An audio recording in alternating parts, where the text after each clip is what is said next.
Conduct भी है, एक ही आचार संहिता भी है इस बात की कि महाराज जी के या पीठाधीश्वर के समक्ष हमें किस प्रकार के व्यवहार का परिचय देना है। हम सभी के वो एक बड़ी संस्था है, बड़ा संदेश है, जो दिखाई देता है उसका संदेश मंच तक पहुंचता है, मंच तक संदेश अनुशासन के साथ पहुंचे। इसलिए करबद्ध निवेदन और सभी से अपील कि महाराज जी के यहाँ प्रवेश करने के पश्चात हम सभी जहाँ हैं वहीं पर अपना स्थान ग्रहण कर लेंगे।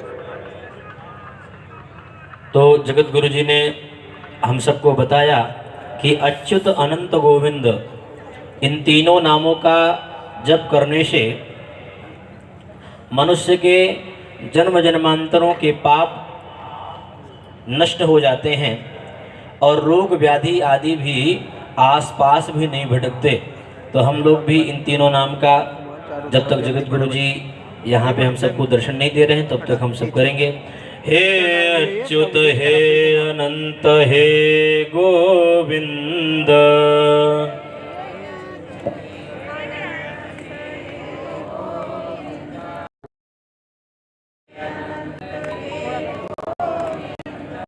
हे अच्युत हे अनंत हे गोविंद,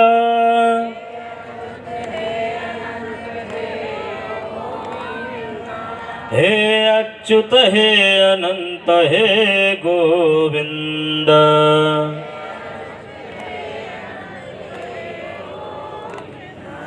हे अच्युत हे अनंत हे गोविंद,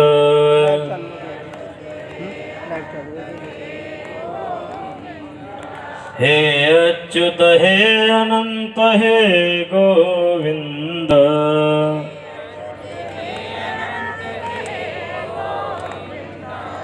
हे अच्युत हे अनंत हे गोविंद,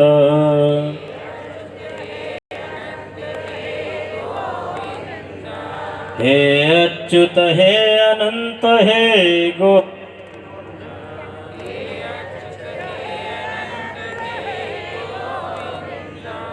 अच्युतानंद भगवान की।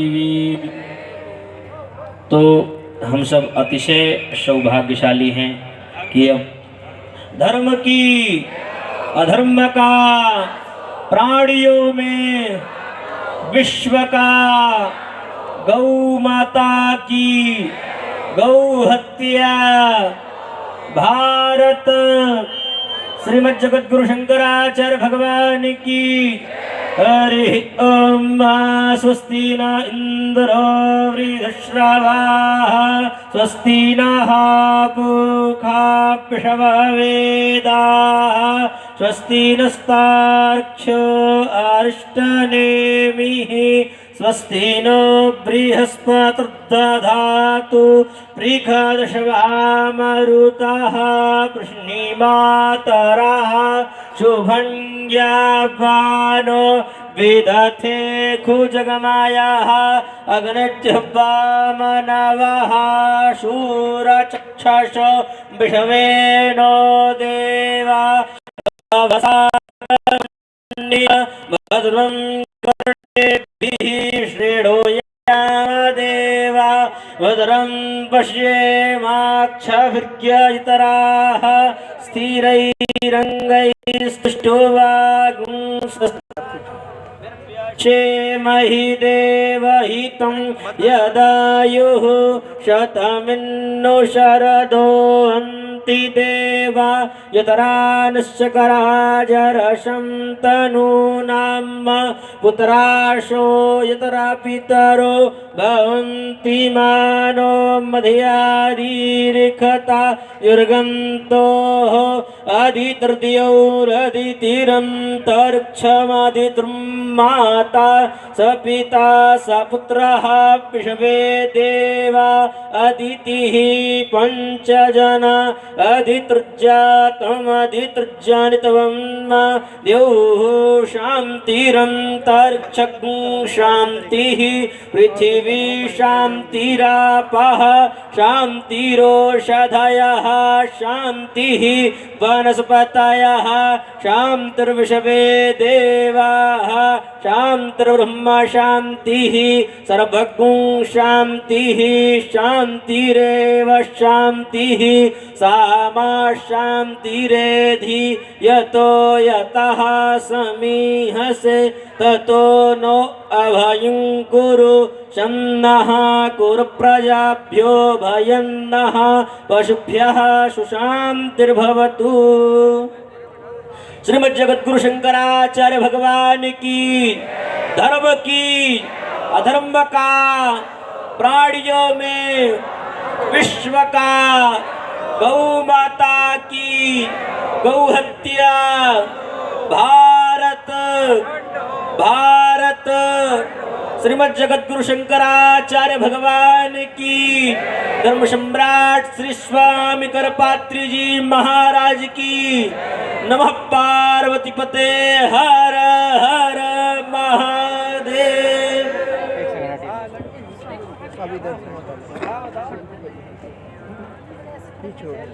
जय जगन्नाथ जी। सभी से आग्रह यथास्थान बैठ जाए।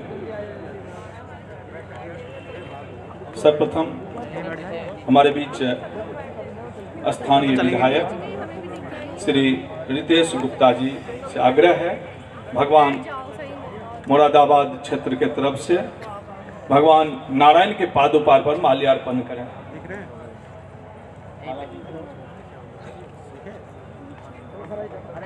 अरे भैया थोड़ा साइड हो साइड हो। अरे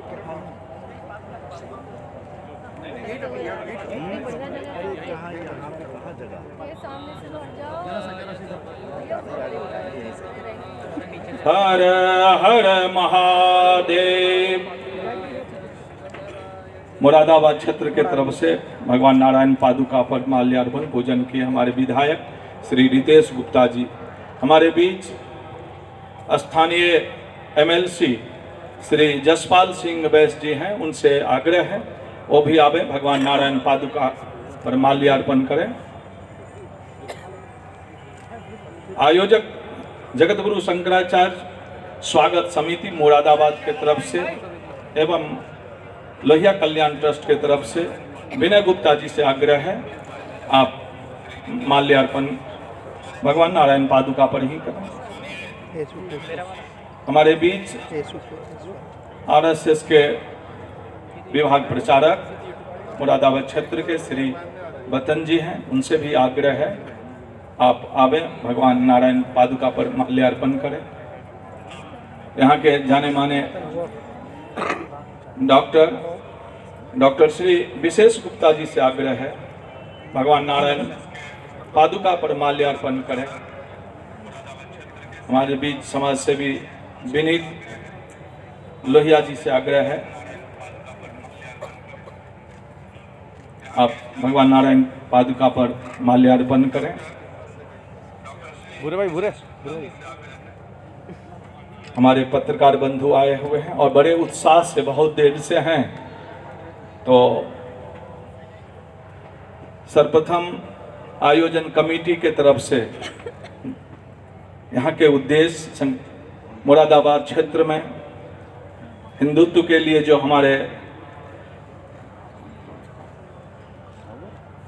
हमारे बीच जाने माने डॉक्टर VPS लोचब जी हैं, उनसे अभी आग्रह है भगवान नारायण पादुका पर माल्यार्पण करें। समाज के तरफ से श्री विनय गुप्ता जी से आग्रह है जो दो शब्द अपना भाव प्रकट करें।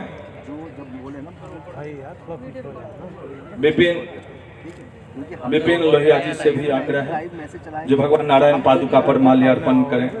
सर्वप्रथम हमारे पत्रकार बंधुओं के उत्साह को देखते हुए उनसे आग्रह है, पहले पत्रकार बंधु अपना प्रश्न महाराज श्री से निवेदन करेंगे, उनके शंका का समाधान होगा, उसके बाद धर्म सभा का कार्यक्रम। जी, प्रथम से आग्रह है कि विनय गुप्ता जी 2 शब्द पहले आज के विनय गुप्ता जी नीचे से ही अपना भाव रखें। विनय गुप्ता जी।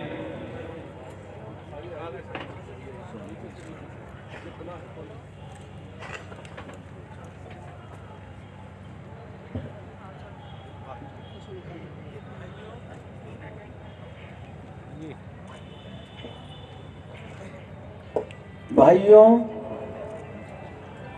सारे मीडिया कर्मों, मेरी बहनें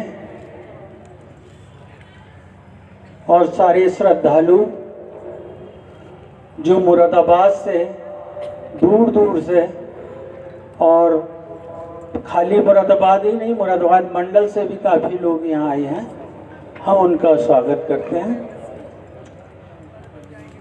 आज हमारे लिए बहुत सौभाग्य की बात है कि मुरादाबाद की धरती पर श्री पूज्य जगत गुरु महाराज शंकराचार्य जी प्रथम बार मुरादाबाद की धरती पर आए हैं और मुरादाबाद की धरती धन्य हो गई है।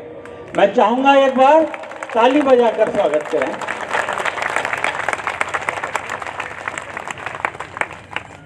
इस कलयुग में जो पूजनीय शंकराचार्य जी हैं, जगत गुरु, वो हमारे लिए भगवान तुल्य हैं। तो हमें आज उनके दर्शन हो रहे हैं, ये हमारे लिए बहुत बड़ी भाग्य की चीज है। इनके दर्शन मात्र से ही हमारा जीवन धन्य हो जाता है। तो ये कितने बड़े सौभाग्य की बात है मुरादाबाद के लिए कि आज इतनी बड़ी महान आत्मा हमारे बीच मौजूद है। शंकराचार्य जी, पूज्य शंकराचार्य जी 360 दिन में 240 दिन भ्रमण करते हैं, पूरे देश में भ्रमण करते हैं। यहाँ तक कि ये शहरों में ही नहीं, गांव में जहाँ रेगिस्तान से तप रहा होता है, जंगलों में जहाँ पर दूर दूर तक आदिवासी रहते हैं, और हर जगह आज धर्म की रक्षा करने के लिए एक जो परंपरा है उसके हिसाब से वो इतना देश के लिए कार्य कर रहे हैं। जो सनातन धर्म है हमारा, उस सनातन धर्म के लिए एक बहुत बहुत पुण्य आत्मा हमारे बीच है। और मैं सबसे एक बार फिर भी नम्र निवेदन करूंगा कि एक बार जोर से तालियां और स्वागत। धन्यवाद।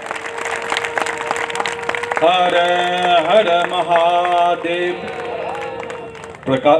पत्रकार बंधुओं से आग्रह है, आप प्रश्न के शैली में प्रश्न करेंगे, अपना नाम बताएंगे, कुछ किस पेपर से हैं, प्रिंट हैं, इलेक्ट्रॉनिक हैं, और उसके बाद प्रश्न करेंगे। कोई बात नहीं, मैं लीजिए।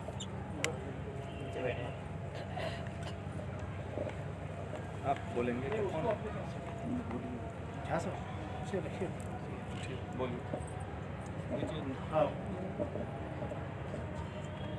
कौन? आइए राजीव जी। शंकराचार्य जी के चरणों में सादर प्रणाम, चरण स्पर्श। महाराज जी, मैं Rajiv Sharma, India TV news channel का रिपोर्टर, 2 जिलों को मैं प्रेजेंट करता हूँ। आपसे एक प्रश्न है। आपके आगमन से पहले अभी सुन रहा था, हिंदू राष्ट्र, क्या ये संभव है और कैसे? एक दूसरा सवाल भी मैं इसी में जोड़ देता हूँ। ग्रस्त जीवन में जो लोग जीवन जी रहे हैं, वो इस राष्ट्र के लिए क्या कर सकते हैं और कैसे कर सकते हैं? धन्यवाद, प्रणाम। अन्यों के लिए जो असंभव होता है वह जिसके लिए संभव होता है वही इतिहास की रचना करता है। और उनको भारत हिंदू राष्ट्र होगा असंभव लगता होगा, मुझे बिल्कुल संभव लगता है।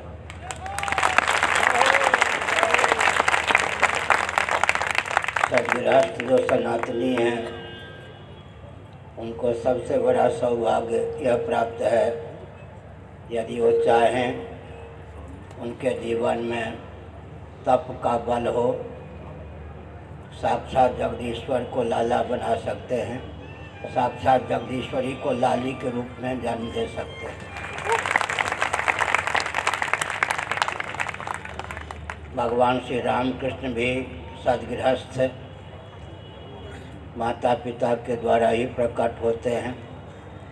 संत महात्मा कारक कोटि के सत्पुरुष गृहस्थों के यहाँ ही जन्म लेते हैं। अतः गृहस्थाश्रम को उपजीव्य सबके कारण और पोषक के रूप में सर्वोत्कृष्ट माना गया है। सन्यासियों का भी योगक्षेम व्यावहारिक धरातल पर गृहस्थ ही करते हैं।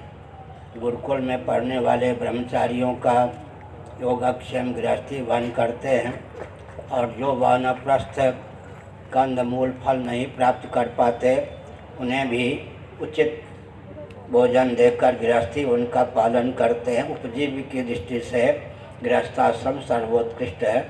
नारायण, यहाँ पत्नी को लक्ष्मी रूपा, पति को नारायण रूप माना गया है। हमारे यहाँ गृहस्थाश्रम श्रीमन नारायण और लक्ष्मी की आराधना का वैकल्पिक स्वरूप है। आगे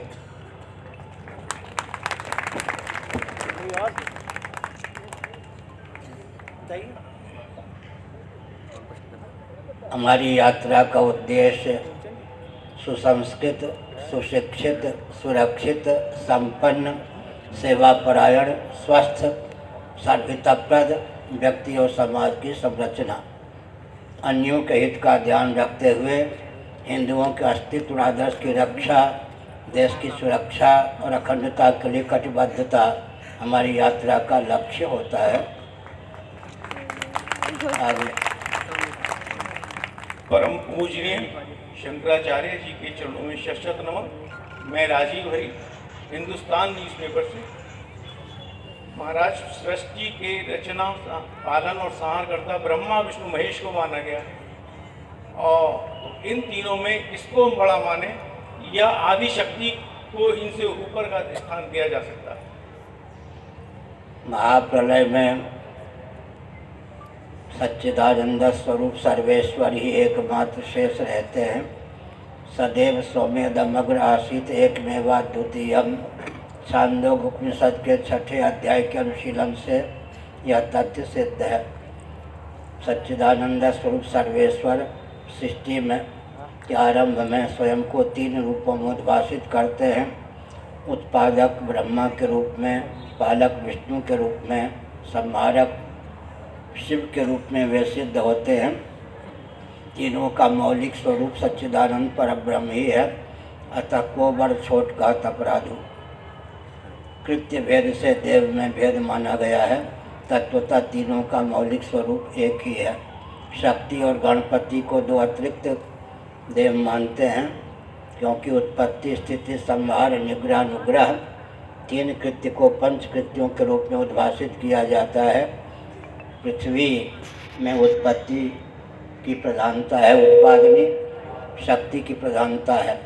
जल में पालनी शक्ति की प्रधानता है। अग्नि में संहार शक्ति की प्रधानता है। वायु में निग्रह शक्ति की प्रधानता है। आकाश में अनुग्रह शक्ति की प्रधानता है। कृत्य भेद से 5 देव भी होते हैं, 3 देव भी होते हैं। 5 और 3 देवों का मौलिक स्वरूप एक होता है। हथेली एक है, उंगलियां 5।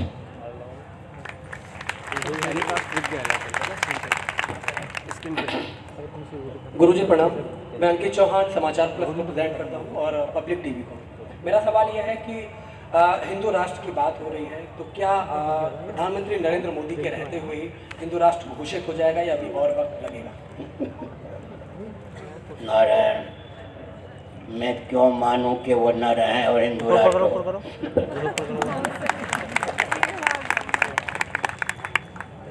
हिंदू राष्ट्र में दर्शन, विज्ञान और व्यवहार तीनों में सामंजस्य साधने वाला एक ही धर्म है, सनातन धर्म। दर्शन, विज्ञान, व्यवहार तीनों में सामंजस्य साधने वाला व्यक्ति अजेय होता है, अजेय होता है, उसकी बात कहीं भी कुंठित नहीं होती। हम जो कुछ करते हैं दर्शन, विज्ञान, व्यवहार में सामंजस्य स्थापित करके करते हैं। इतनी बात तो ध्रुव सत्य है कि सबके पूर्वज का नाम सनातनी वैदिक आर्य हिंदू है। मोहम्मद साहब के पूर्वज कौन थे, ईसा मसीह के पूर्वज कौन थे, इस पर विचार करें। सबके पूर्वज का नाम सनातनी वैदिक आर्य हिंदू है। गोत्र प्रवर्तक ऋषियों के मूल में ब्रह्मा जी, ब्रह्मा जी के मूल में श्रीमन नारायण परात्पर पुरुषोत्तम विष्णु, और विष्णु भगवान का जो मौलिक स्वरूप है वही सच्चिदानंद सर्वेश्वर ब्रह्म है, जो कि महाप्रलय में भी अवशिष्ट रहता है। आगे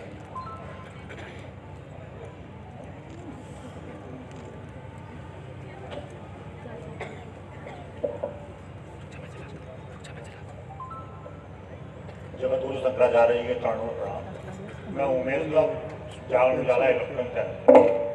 तो सवाल यह है कि वर्ष 1966 में जब कांग्रेस की सरकार थी तो एक आंदोलन हुआ था, देश भर के साधु संतों ने एक आंदोलन किया था और गोरक्षा के लिए किया था।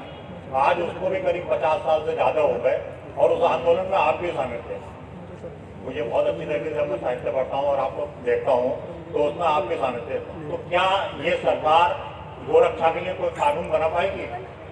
जब हिंदू राष्ट्र की बात हो रही है, भारत में कोई भी ऐसा राजनीतिक दल नहीं है जो समग्र गोवंश की रक्षा का समर्थन करे। इस समय जितने राजनीतिक दल चाल पाल में हैं, समाचार पत्रों में शोभा बढ़ाते हैं, जिनकी चर्चा है, उनमें कोई भी ऐसा राजनीतिक दल नहीं है जो हृदय से गोवंश की रक्षा का समर्थक हो। आगे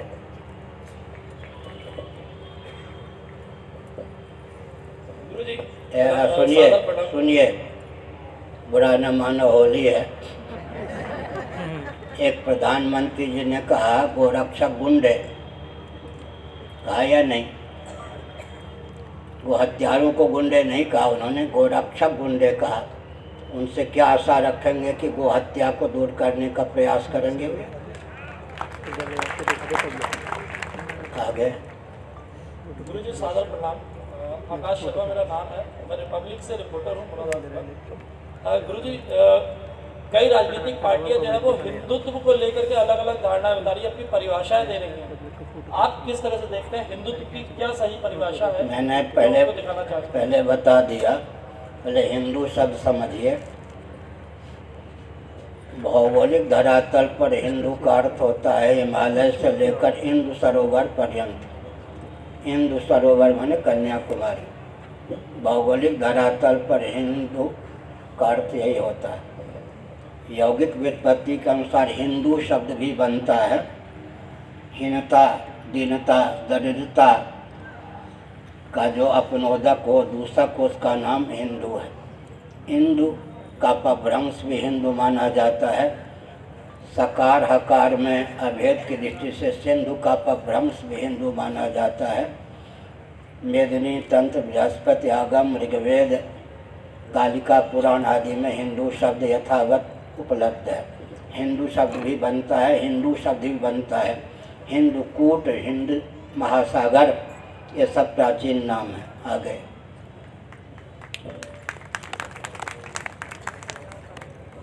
परम पूज्य जगत गुरु जी के चरणों में मेरा साधारण नमन।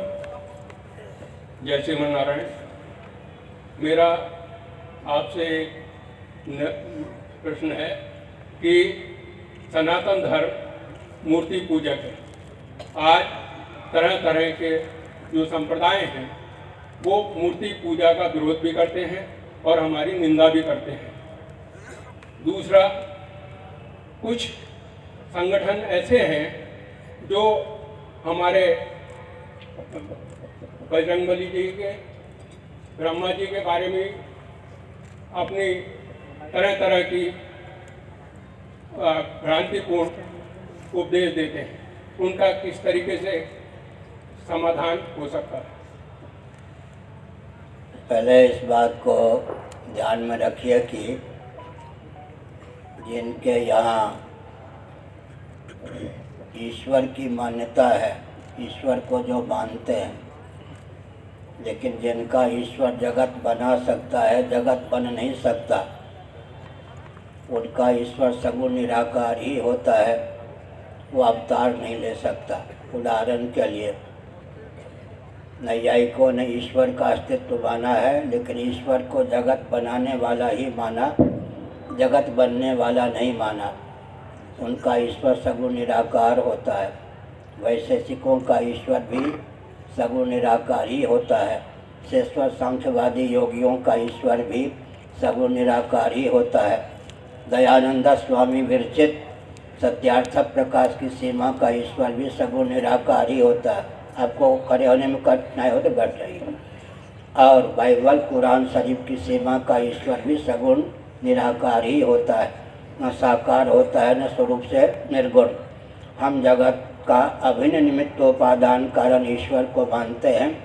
आधुनिक दृष्टि से निर्माता भी मानते हैं, निर्मित होने वाला भी मानते हैं। जैसे स्वप्नावस्था में आत्म चैतन्य से अधिष्ठित मन ही स्थावर जंगम प्राणी के रूप में उल्लसित होता है, पृथ्वी पानी प्रकाश पवन आकाश के रूप में उल्लसित होता है, वैसे हमारे ईश्वर जगत के अभिन्न निमित्तोपादान कारण हैं। तदैक्षता स ईक्षां चक्रे स्वकामयता बहुश्याम प्रजायया तदात्मानं स्वयमाकुरुत सर्वं खलुदं ब्रह्म वासुदेव सर्वमिति। हमारे भगवान चूँकि जगत बनाते हैं, जगत बनते हैं, इसलिए वे अवतार ले सकते हैं। दार्शनिक सिद्धांत की पराकाष्ठा है। ईश्वर को समझने के लिए भी बहुत परिश्रम और तप चाहिए। फिर ईश्वर के जगत का निमित्त उपादान कारण दोनों समझने के लिए बुद्धि की पराकाष्ठा चाहिए। मूर्ति पूजा के पीछे जो तथ्य सन्निहित है हमने बताया। और अपना जीवन देखिए, इस समय हम जागृत अवस्था में हैं, शरीर को लेकर हम सगुण साकार हैं। स्वप्नावस्था में यद्यपि मूलतः सगुण निराकार होते हैं, लेकिन भावना की प्रगल्भता से स्वप्न जगत में व्यवहार साधक एक शरीर हमको मिलता है। उसमें तादात्म्यापत्ति के बल पर हम सगुण साकार होते हैं। सुषुप्ति में सगुण निराकार होते हैं, तत्वतः हम निर्गुण निराकार सिद्ध होते हैं। भगवान तत्वतः निर्गुण निराकार हैं। लीला शक्ति के योग से अंतर्यामी सगुण निराकार और सगुण साकार भी सिद्ध होते हैं। भगवद गीता के 4 अध्याय का एक श्लोक लीजिए, अजोपि सन् अव्ययात्मा। इस श्लोक के आधार पर भगवान श्री कृष्ण ने अपने आप को तीनों रूपों में ख्यापित किया है। अज और अव्ययात्मा कहकर उन्होंने अपने निर्गुण निराकार स्वरूप को उद्भाषित किया है। भूतानाम ईश्वरोपि सन्, भूतों का प्राणियों का ईश्वर नियामक कहकर, साथ ही साथ सर्वांतर्यामी कहकर उन्होंने अपने सगुण निराकार स्वरूप को ख्यापित किया है। संभवामि आत्म माया तदात्मानं सृजाम्यहम् कहकर उन्होंने अपने आप को सगुण साकार सिद्ध किया है। हमारे ईश्वर सगुण भी हैं, निर्गुण भी हैं, निराकार भी हैं, साकार भी हैं। जैसे कि हम स्वयं भी सगुण हैं, निर्गुण हैं, निराकार हैं, साकार हैं। आगे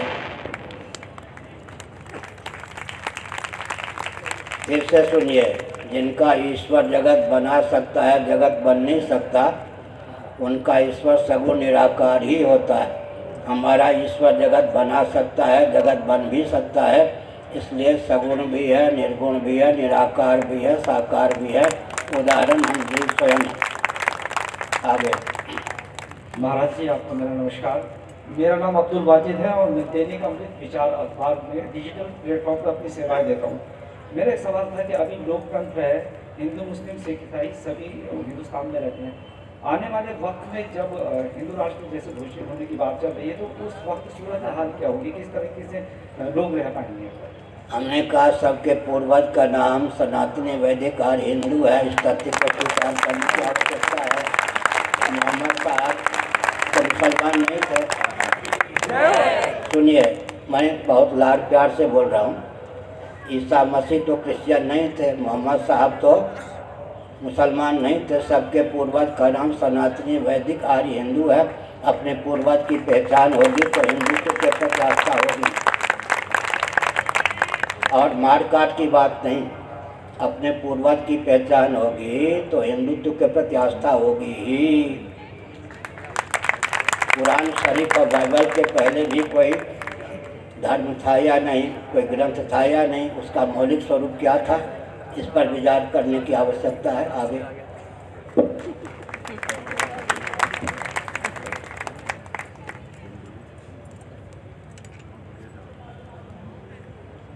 और कोई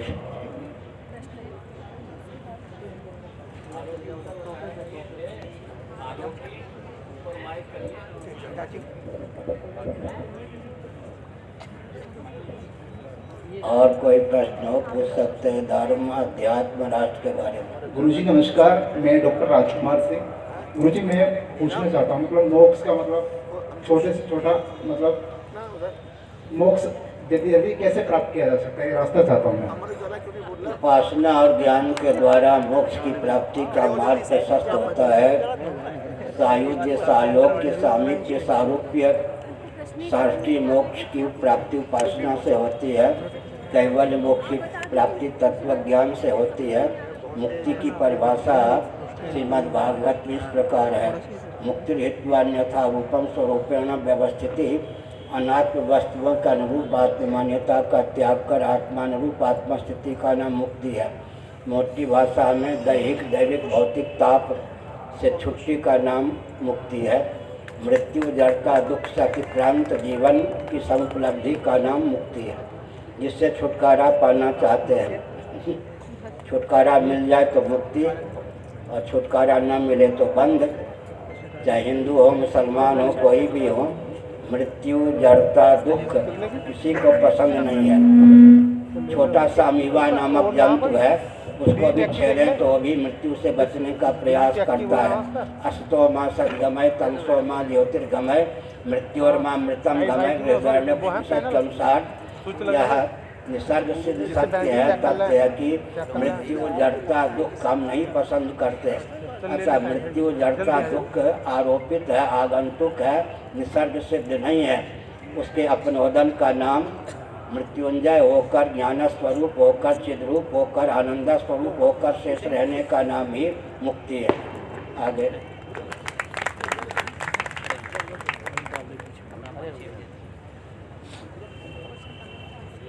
गुरुजी प्रणाम, मैं दैनिक जागरण से तेतुका से।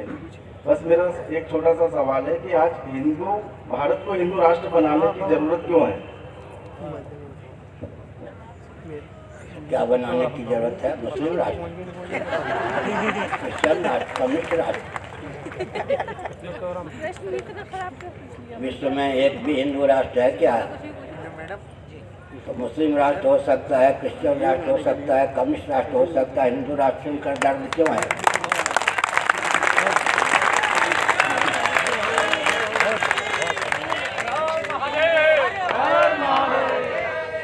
आगे, जबकि सबके पूर्वज का नाम सनातनी वैदिक आर्य हिंदू है, पूर्वज की पहचान तो होनी चाहिए ना।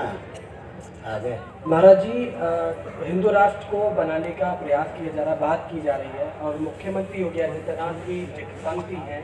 क्या आपको लगता है कि उस दिशा में मुख्यमंत्री योगी आदित्यनाथ उत्तर प्रदेश को सही दिशा में ले जाने का काम कर रहे हैं? क्योंकि आपका समर्थन उन्हें प्राप्त क्यों नहीं कर रहे होंगे?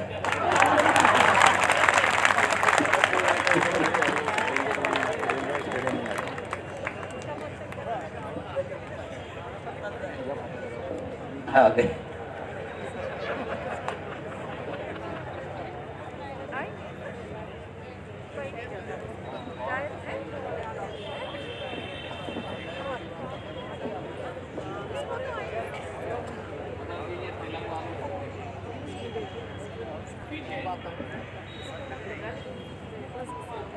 नमो नमः गुरुदेव, मैं कार्तिक शर्मा। हमारे मुरादाबाद के पास एक संभल जगह है। कल्कि भगवान का अवतार संभल ग्राम में लिखा है। तो मन में एक जिज्ञासा थी कि श्री हरि विष्णु कल्कि का 24वां अवतार क्या इस संभल में होगा या उड़ीसा में जो संभल है वहां होगा? प्रभु गुरुवर जिज्ञासा शांत करे। संभल के रूप में संभले हुए इसी का प्रथम स्थान है, उड़ीसा का नंबर 2 हो सकता है। सुनिए, जगतगुरु जी के श्रीचरण। सुखबोध आश्रम जी एक थे महापुरुष, मुरादाबाद जिला के। स्कंद पुराण में संभलक ग्राम का महात्म्य है, उसका उन्होंने विधिवत हिंदी अनुवाद किया, पृथक से प्रकाशित किया।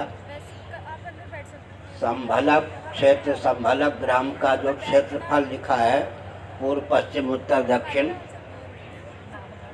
का जो स्वरूप चित्रित किया गया है, वो उत्तर प्रदेश के संभलक ग्राम में ही चरितार्थ है, उड़ीसा में नहीं।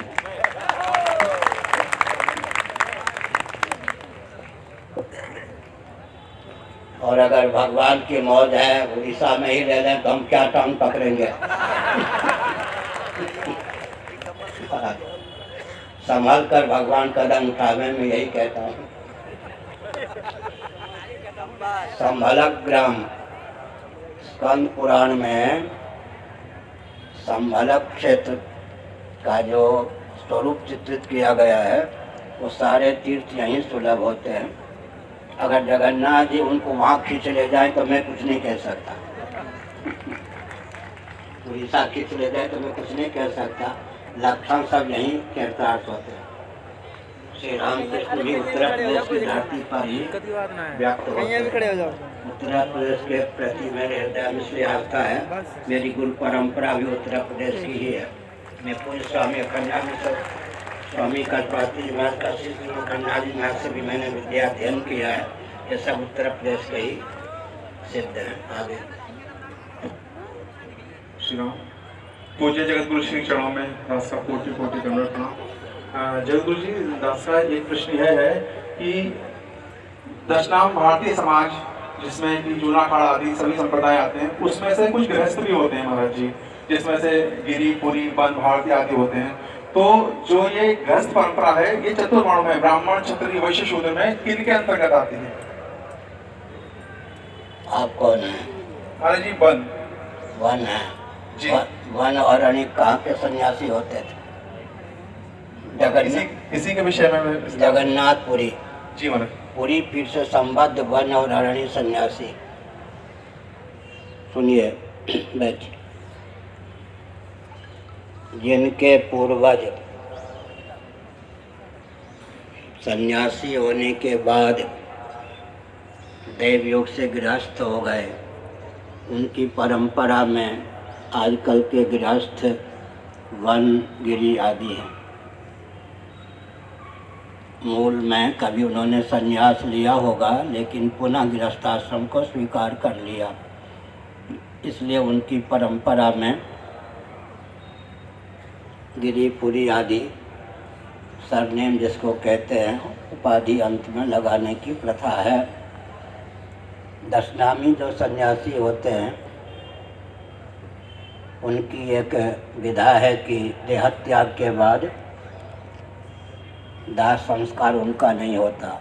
यद्यपि आज समाजी अपने सन्यासी का दाह संस्कार करते हैं सबका, लेकिन दशनामी सन्यासी क्योंकि अग्नि का संन्यास करके, अग्निहोत्र का विधिवत परित्याग करके ही संन्यास होता है।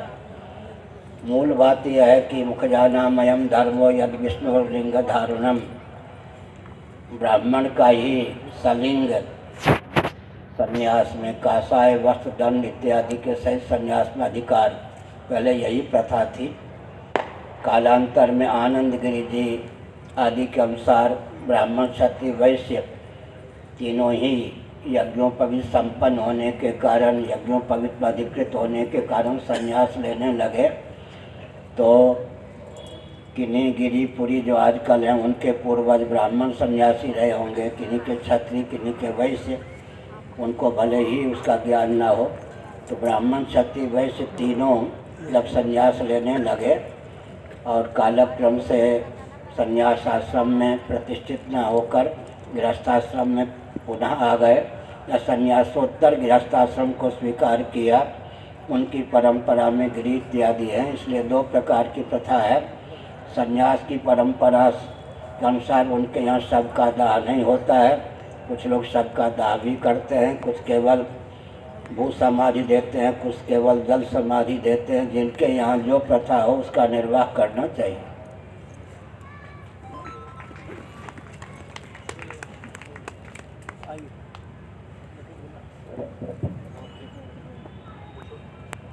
गुरुजी प्रणाम।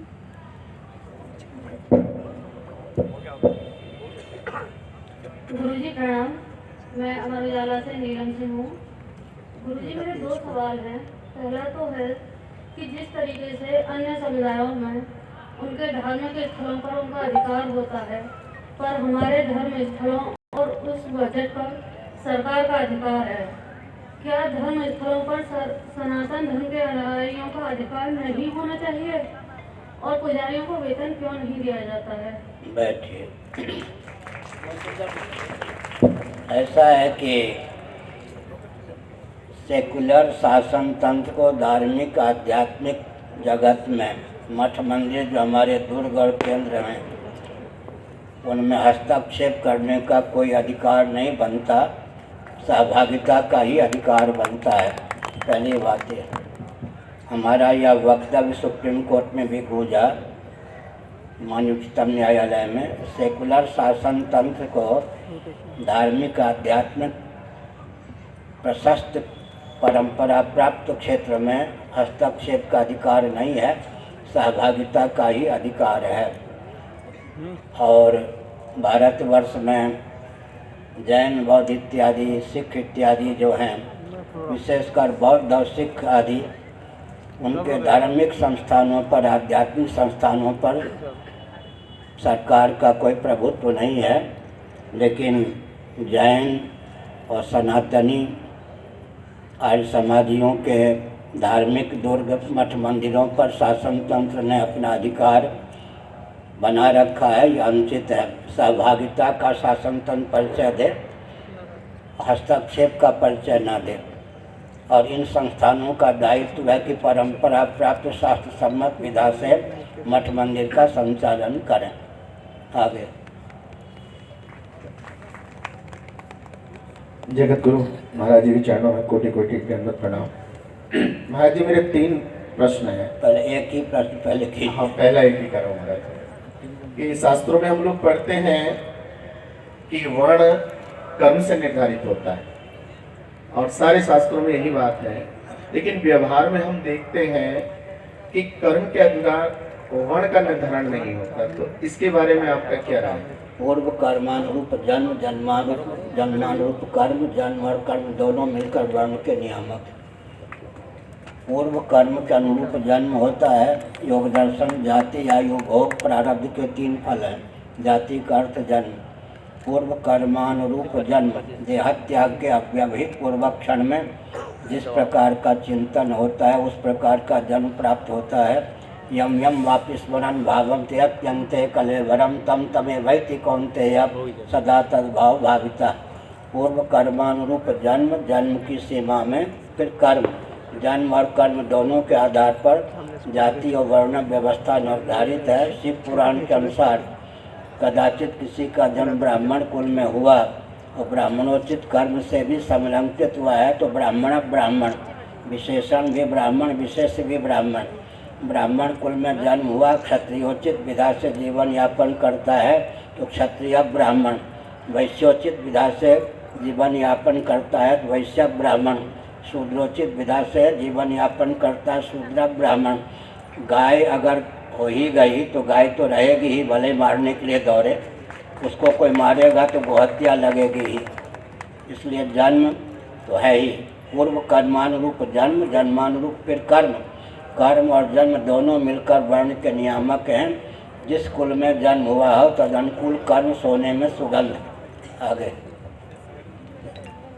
महाराज जी आपके चरणों में प्रणाम निवेदित है और आपको शत शत नमन और वंदन। वर्तमान पीढ़ी भौतिक संस्कृति के आगोश में है। यहाँ आज आपका परम सानिध्य प्राप्त करने के लिए लगभग 3 पीढ़ियों के सदस्य मौजूद हैं। बच्चे भी हैं, युवा भी हैं, हमारे वरिष्ठ जन भी हैं। धर्म आध्यात्म की संस्कृति धीरे धीरे बैकग्राउंड में जा रही भौतिक संस्कृति के समक्ष। आपका कैप्सूल के रूप में इस पीढ़ी को क्या संदेश है? भौतिक संस्कृति या विकृति, इस पर विचार कीजिए। भौतिक लगा दिया तो विकृति, न कि संस्कृति। दूसरी बात है, जो अध्यात्मनिष्ठ नहीं होगा वो पंचभूतों का ज्ञान भी प्राप्त कर सकेगा क्या? हाथी के पाँव में सबका पाँव, संभव प्रमाण 1 लाख में 1000 रुपये होते ही हैं। हमने एक संकेत किया कि आजकल जो विसंगति है उसको दूर करने का हम लोगों के पास प्रबल संदेश है। संपर्क में युवा पीढ़ी के व्यक्ति आ रहे हैं और उनके जीवन में स्वस्थ क्रांति उद्भासित हो रही है। मैंने पहले भी संकेत किया कि दर्शन विज्ञान व्यवहार में सामंजस्य साधने की विधा केवल सनातन संस्कृति में है, अन्यत्र नहीं। दूसरी बात है, जो अध्यात्मनिष्ठ व्यक्ति है उसे पृथ्वी जल तेज वायु आकाश पंचभूतों का सम्यक ज्ञान है। इसलिए भौतिकवादी भी अध्यात्मनिष्ठ व्यक्ति ही हो सकता है, भूतों का विज्ञान भी अध्यात्मनिष्ठ व्यक्ति को ही हो सकता है। जो अध्यात्मनिष्ठ नहीं है उसे न पृथ्वी का ज्ञान होता है, न जल का, न तेज का, न वायु का, न आकाश का, न पंचभूतों का ज्ञान होता है। तो भौतिकवादी भी उसको क्या कहें, वो तो फिसला हुआ व्यक्ति है। भौतिकवाद का अर्थ क्या हुआ? केवल लौकिक उत्कर्ष तक जिनका जीवन सीमित है। एका क्रिया द्व्यर्थ करी प्रसिद्धा पद्म पुराण के अनुसार सनातन संस्कृति की यह विशेषता है कि लौकिक उत्कर्ष भी हो जाए, पारलौकिक उत्कर्ष भी हो जाए, परमात्मा की प्राप्ति का मार्ग भी प्रशस्त हो जाए। तीनों क्षमता से संपन्न होने के कारण भौतिकता की धारा में बहने वाला व्यक्ति भी सनातन विधा से जीवन यापन हो, राष्ट्र की संरचना हो तो प्रशंसक ही हो सकता है, निंदक नहीं। क्योंकि लौकिक उत्कर्ष, पारलौकिक उत्कर्ष और परमात्मा की प्राप्ति का मार्ग भी प्रशस्त, भोग भी सुलभ, योग भी सुलभ, अभ्युदय भी सुलभ, निश्रेयस भी सुलभ। उस विधा का नाम ही सनातन संस्कृति है। अतः भौतिकवादी भी सनातनी का अनुगमन ही कर सकते हैं, निंदक नहीं हो सकते। क्योंकि लौकिक उत्कर्ष की उपेक्षा हमारे यहाँ कथमपि नहीं है।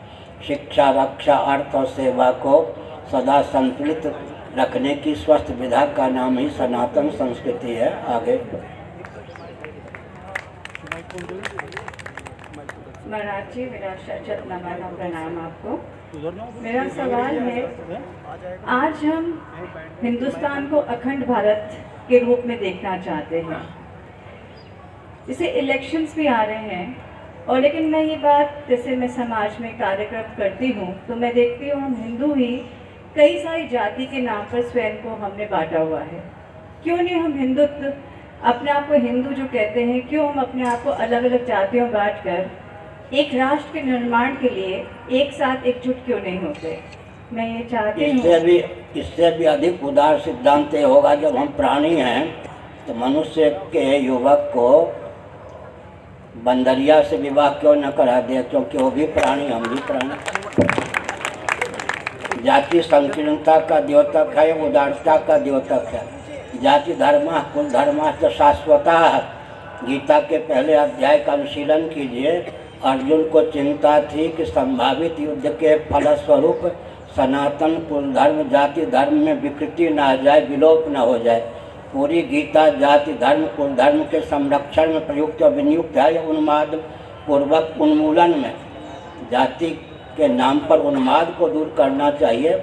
अच्छा, रामराज्य धर्मराज आदि की प्रशंसा करते हैं, विक्रमादित्य के शासन तंत्र की प्रशंसा करते हैं, शिवाजी के शासन तंत्र की प्रशंसा करते हैं। ये सब के सब शासक वर्ण व्यवस्था को मानने वाले थे या वर्ण व्यवस्था के विरोधी थे। भगवान राम, युधिष्ठिर इत्यादि, रघुदिलीप इत्यादि वर्णाश्रम व्यवस्था के खंडक थे या मंडन करने में प्रयुक्त थे। रामराज की प्रतिष्ठा किस संविधान के आधार पर हुई? धर्मराज की प्रतिष्ठा किस संविधान के आधार पर हुई? शिवाजी ने जिस शासन तंत्र को उद्भाषित किया उसके पीछे कौन सा संविधान था? मनुस्मृति का ना, वही वैदिक संविधान है। उत्कर्ष को अपकर्ष समझना अनुचित है या भ्रांतिपूर्ण धारणा दूर करने की आवश्यकता है। आगे, आखिर मनुष्य तो जाति मानेंगे या नहीं? गुरुदेव सादर चरण स्पर्श। मैं विभा सरदार हूँ। मेरे मन में बहुत उत्सुकता है इस बात को लेकर। सो कॉल्ड सेक्युलर कहलाए जाने वाले हमारे हिंदू भाई बहन, उनके लिए कोई गुरु मंत्र की अपेक्षा? बस सेकुलर शब्द ही है, अर्थ भी है। ध्यानपूर्वक सुनिए, बंध्यापुत्र शब्द ही है या उसका अर्थ भी होता है कुछ? शब्द ज्ञानानुपाति वस्तु शून्यो विकल्प योग दर्शन, सेकुलर शब्द ही है। अगर इसका अनुवाद करते हैं धर्मनिरपेक्ष, तो धर्मनिरपेक्ष शब्द ही है या इसका अर्थ भी कुछ होता है? प्यासा व्यक्ति पानी पीना क्यों चाहता है? पानी अपने गुण धर्म का त्याग नहीं करेगा। इस आस्था के बल पर ही प्यासे व्यक्ति की पानी पीने में प्रीति प्रवृत्ति परिलक्षित होती है। प्यासा व्यक्ति पानी पीने चले और पानी अपने गुण धर्म का त्याग कर दे तो प्यासा व्यक्ति दम तोड़े बिना रहेगा क्या? किसी भी वस्तु और व्यक्ति की सत्ता उपयोगिता जिस पर निर्भर करती है उसी का नाम गुण धर्म है। पृथ्वी अगर गुण धर्म को त्याग दे तो पृथ्वी रह जाए क्या? जल अपने गुण धर्म को त्याग दे तो जल रह जाए क्या? किसी भी वस्तु और व्यक्ति की सत्ता उपयोगिता जिस पर निर्भर है उसी का नाम गुण और धर्म है। धर्मनिरपेक्ष केवल शब्द है, अर्थ कहीं भी होता नहीं इसका। आगे।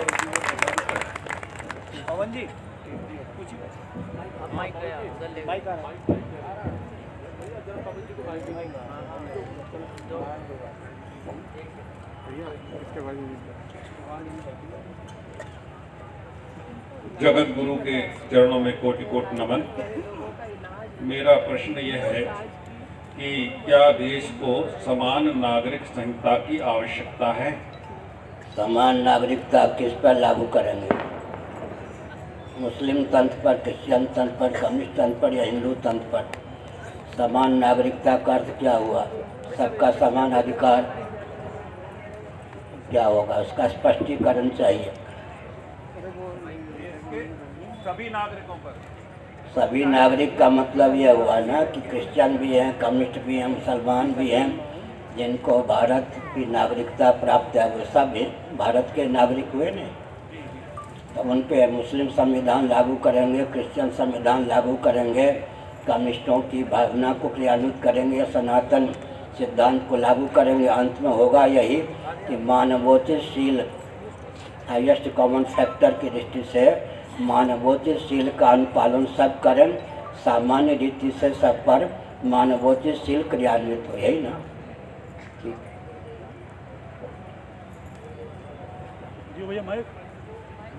आत्मना प्रतिकूलानि परेशान समाचरित सर्वे भवन सुखिना। सबके हित के विरुद्ध और अनुकूल आचरण हो, यही समान संहिता है। आचार संहिता में तो विलक्षणता रहेगी, विचार के स्तर में विलक्षणता स्वभाव सिद्ध है। मानवोचितशील का अतिक्रमण न करें, यही सामान्य संहिता है, संभव है। और पहले से ही है, श्रीमद् भागवत के 7वें स्कंध में देवर्षि नारद ने युधिष्ठिर जी को मानव धर्म का, सामान्य धर्म का उपदेश किया है।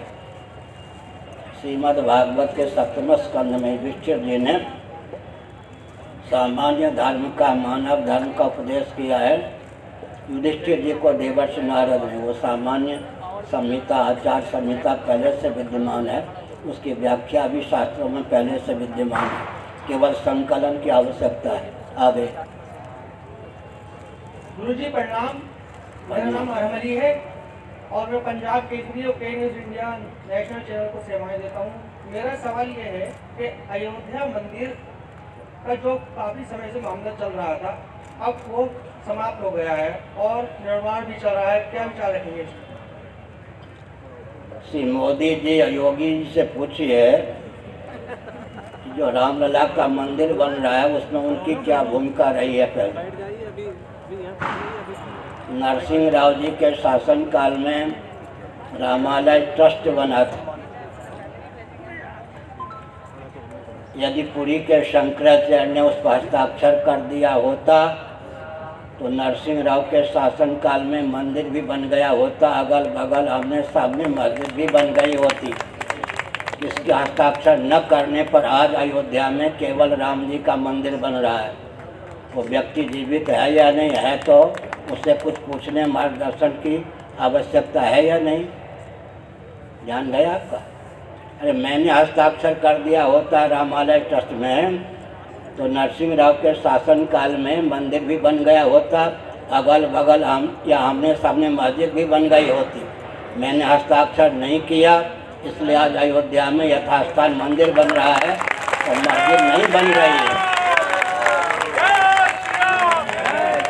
इसमें मोदी और योगी जी को श्रेय मिल रहा है, मुझे श्रेय नहीं चाहिए। इतिहास यही कहता है ना। मैंने हस्ताक्षर कर दिया होता तो नरसिंह राव के शासनकाल में मंदिर तो बन गया होता, अगल बगल या आमने सामने मस्जिद भी बनती।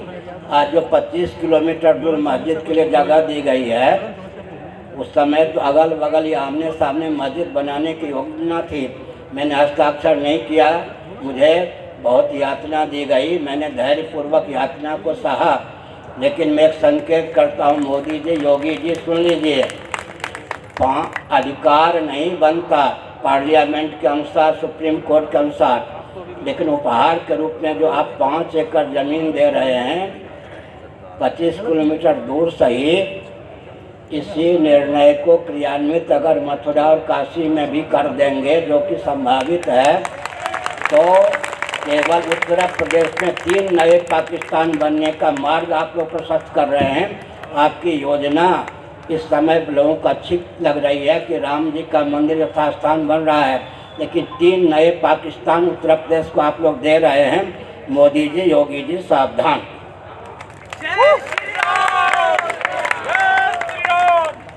इस निर्णय की पुनरावृत्ति मथुरा काशी को लेकर होनी ही है। केवल उत्तर प्रदेश में 3 नए पाकिस्तान को उद्भाषित करने का अंतर्निहित षड्यंत्र है। बाहर से बहुत अच्छा लग रहा है कि मंदिर बन रहा है और 25 किलोमीटर दूर 5 एकड़ जमीन दी जा रही है। अधिकार नहीं, लेकिन फिर भी उपहार। आगे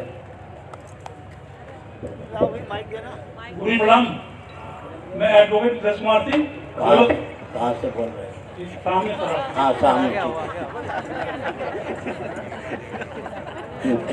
आज की ज्वलन समस्या है, मैं तब से पूछना चाहता हूँ कि किसान आंदोलन जो भटक गया है विदेशी शक्तियों के प्रभाव से आगे, इसकी परिणति क्या होगी? उत्तर तो आपने स्वयं दे दिया, भटक गया है, तो मुझसे क्या पूछना? उत्तर तो आपने स्वयं दे दिया, भटक गया तो भटक ही गया। फिर विदेशी शब्द भी आपने लगा दिया। उत्तर तो आपने दे ही दिया, हमारे लिए कुछ हो रही नहीं। भटके हुए पर मेरी समीक्षा क्यों? क्या आवश्यकता? आगे। जय श्री कृष्ण। हाँ, जय श्री कृष्ण। हाँ, गुरु जी के चरणों में कोटि कोटि वंदन और नमन। मैं नीतू सिंह। गुरु जी, अक्सर कहीं सत्संग में हम लोग जाते हैं तो लोगों का ये सवाल होता है कि जब मनुष्य जन्म के पूर्व उसके किस्मत निर्धारित हो चुका है तो भक्ति करने का क्या लाभ है? भक्ति न करने के कारण ही तो जन्म हुआ है। तो इस उत्तर तो दे दिया हमने, भक्ति न करने के कारण ही तो जन्म हुआ है। जी जी। हरे कृष्णा। गुरु सादा चरण स्पर्श। हाँ, मेरा नाम देवेश वशिष्ठ है। अच्छा, वशिष्ठ जी, धन्यवाद। राम जी कहाँ हैं? आगे। गुरु जी, मेरा प्रश्न ये है कि जब सब मनुष्य हैं पृथ्वी पर, तो ये ब्राह्मण, क्षत्रिय, वैश्य, शूद्र, ये मतलब ये जातियाँ मतलब कहाँ से आई? ठीक है, ब्रह्मा जी से आई हैं।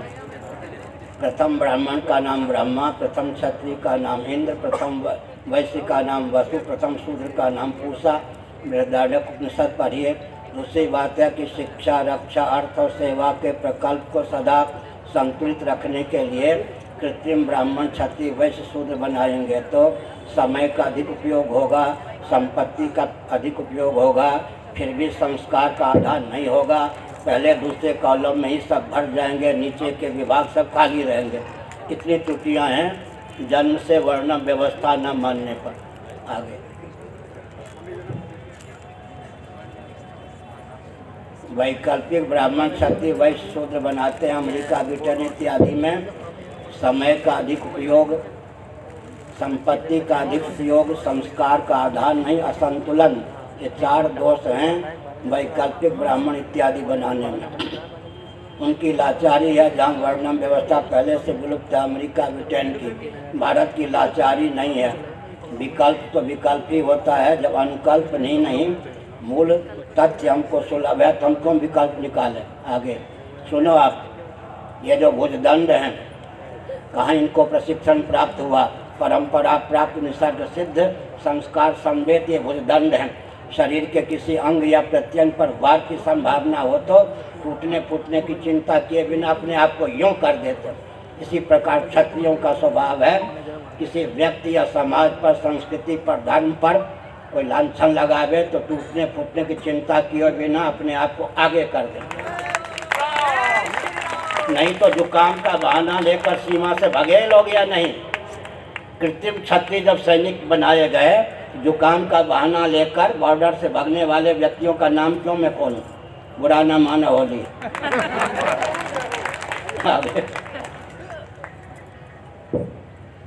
गुरुजी प्रणाम, मेरा नाम डॉक्टर शशि चौहान है।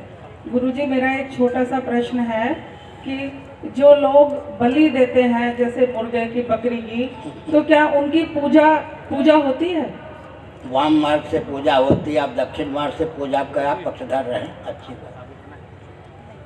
वो वाम मार्ग से पूजा है, आप दक्षिण मार्ग से पूजा करें। भगवान शंकराचार्य ने दक्षिण मार्ग से पूजन को प्रशस्त किया। आगे चारों आमनाय पीठों में दक्षिण मार्ग से ही भगवान की, भगवती की पूजा होती है। नारायण।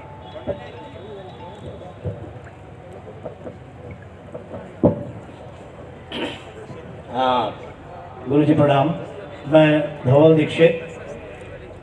मैं एक प्रश्न जानना चाहता हूँ कि आज के युवा वर्ग को सनातन संस्कृति से जोड़ने के लिए हेतु आप भारतीय शिक्षा पद्धति में किस प्रकार के और कौन कौन से बदलाव देखना चाहेंगे?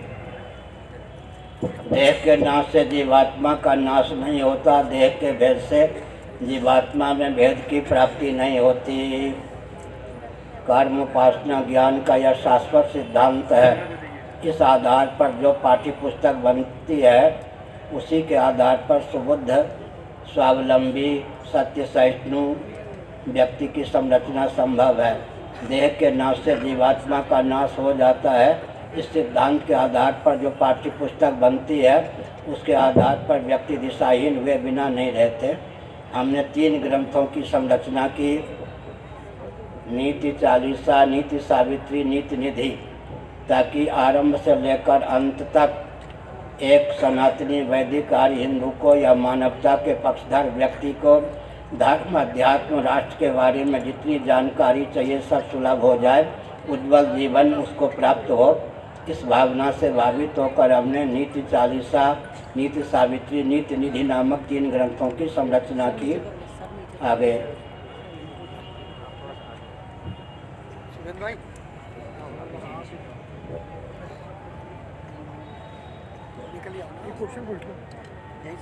परम श्रद्धेय गुरुदेव, शत कोटि कोटि नमन।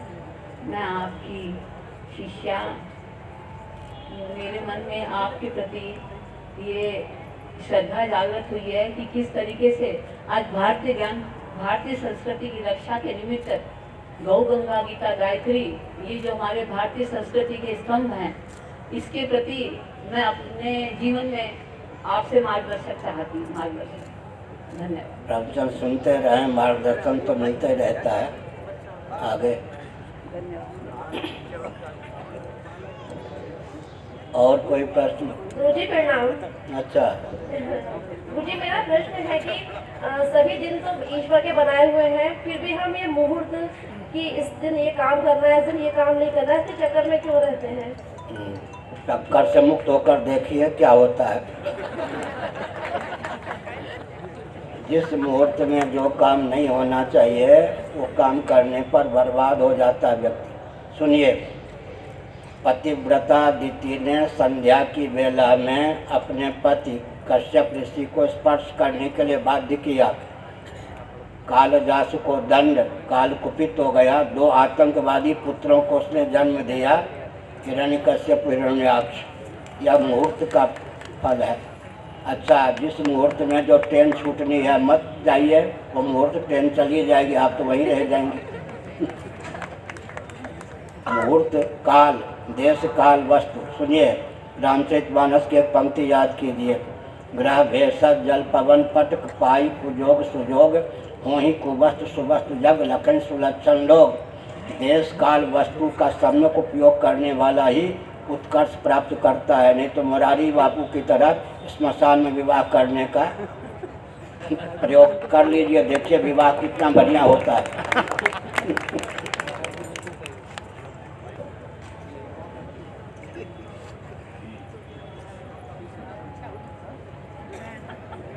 और कुछ? स्वामी जी चरण स्पर्श। मेरा नाम राजेश भारतीय है।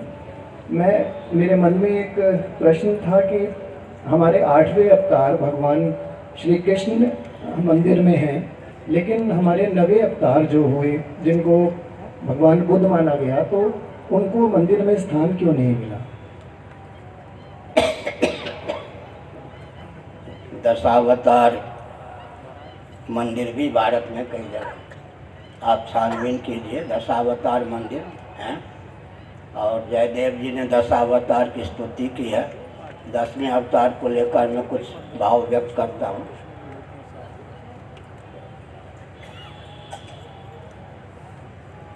सनातन धर्मी संकल्प में बौद्धावतारे पढ़ते हैं या नहीं? आपके यहाँ भी कोई कर्मकांड होता होगा, बौद्धावतारे कहा जाता है या नहीं? भगवान विष्णु के जो अवतार हुए बुद्ध, वो ब्राह्मण कुल में हुए। और कपिल वस्तु सिद्धार्थ नगर नेपाल की तराई में जो बुद्ध हुए वो क्षत्रिय कुल में हुए। दोनों को पृथक पृथक समझना चाहिए। अमर सिंह जिन्होंने अमरकोश की रचना की वो बौद्ध थे। उन्होंने चतुराई का क्या परिचय दिया? भगवान बुद्ध और गौतम बुद्ध के नाम एक साथ लिख दिया। एक शब्द विभाजक लिखा, लेकिन लोगों का ध्यान नहीं गया, इसलिए दोनों घुल मिल के दूध और पानी के समान एक हो गए। हम जब बौद्धावतारे कहते हैं तो हमारे बुद्ध ब्राह्मण कुल में अवतीर्ण हुए, गौतम बुद्ध क्षत्रिय कुल में उत्पन्न हुए। दोनों के जन्मस्थल में, दोनों के वर्ण में, दोनों के अवतार के काल में भी अंतर है। ठीक है, आगे। और दशावतार मंदिर आदि है, वही शादी में जाइए। दशावतार मंदिर भारत में बहुत से। आगे। पूज्य स्वामी जी के श्री चरणों में शस्त्र नमन। मैं संजीव अध्यक्ष। निवेदन ये है कि जिन गुरु से हमने दीक्षा ली, कुछ समय बाद उनका शरीर नहीं रहा। ऐसे में तमाम संतों का सानिध्य प्राप्त होता है और कुछ जगह से ऐसा संकेत भी मिलता है कि अब आपके गुरु नहीं है, तो फिर आपको सशरीर किसी गुरु से दीक्षा लेनी चाहिए। क्या ये न्यायोचित है? ऐसा है कि जब तक मंत्र है तब तक मंत्र में गुरु और इष्ट सन्निहित हैं। दीक्षा लेने की आवश्यकता नहीं है। शिक्षा प्राप्त करने की आवश्यकता हो तो प्राप्त कर सकते हैं। जो अच्छे महापुरुष होते हैं वो ये नहीं कहते कि कान फुकवा लो तभी मैं बताऊंगा। हम लोगों के पास कोई आता है, हम नहीं पूछते कि आप शिष्य हो या नहीं। सामान्य नियम यह है कि जो ज्ञान विज्ञान है पुत्र या शिष्य को ही देना चाहिए। इन्हीं दोनों का अधिकार है। तो आप भावना पूर्वक कह दें गुरु इतना ही पर्याप्त है, दीक्षा देने की पृथक से आवश्यकता नहीं। यहाँ हमने किसको दीक्षा दी है? शिक्षा सब ले रहे हैं या नहीं? आगे। जब तक मंत्र है तब तक गुरु और इष्ट उसके साथ सन्निहित है। गुरु का बाह्य शरीर छूट जाने पर भी मंत्र के रूप में गुरु विद्यमान रहते हैं। आगे गुरुदेव जी, मुरादाबाद की जनता ज्यादा से ज्यादा धर्म के मार्ग पर चले, इसकी क्या कुंजी है? आप का अनुगमन करें, यही विधि आपको विधि नहीं।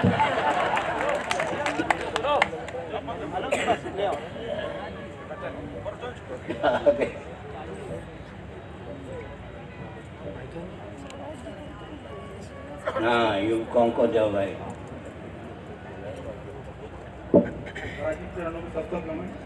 मेरा प्रश्न ये है कि जब सनातन परंपरा के अनुसार हम सब लोग एक ही धर्म के हैं, फिर जैन में और आर्य समाज के रूप में हम लोग जो विघटित हो रहे हैं, क्या हमारी परंपरा ही उससे टूट रही है? दूसरा प्रश्न, क्या 2 बच्चों के कानून से जो एक रिक्वायरमेंट है, नहीं महत्वपूर्ण प्रश्न इसलिए है क्योंकि एक अन्य जाति की, अन्य समुदाय की जनसंख्या एक तरह से ज्यादा बढ़ रही है और हम लोग बात यह है कि मोदी और योगी जी को जनसंख्या की चिंता नहीं है,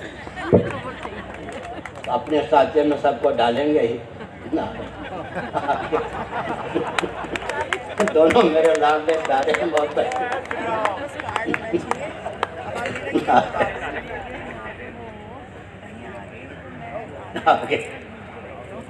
महाराज जी की चरणों में कोटि कोटि नमन, कोटि कोटि प्रणाम। महाराज जी, दास का एक प्रश्न है कि जो वैदिक मंत्रों के द्वारा, पुरोहित द्वारा वैदिक मंत्रों के द्वारा और पूजन किया जा रहा है साईं का, क्या उचित है या अनुचित है? इनका साईं का, साईं बाबा का। साईं बाबा फिर दलाई लामा जी आए थे तो संतों ने क्या किया, पुरुष सूक्त से उनके पांव धोए। क्या दुरुपयोग है मंत्र का, विधि का उन्माद। आगे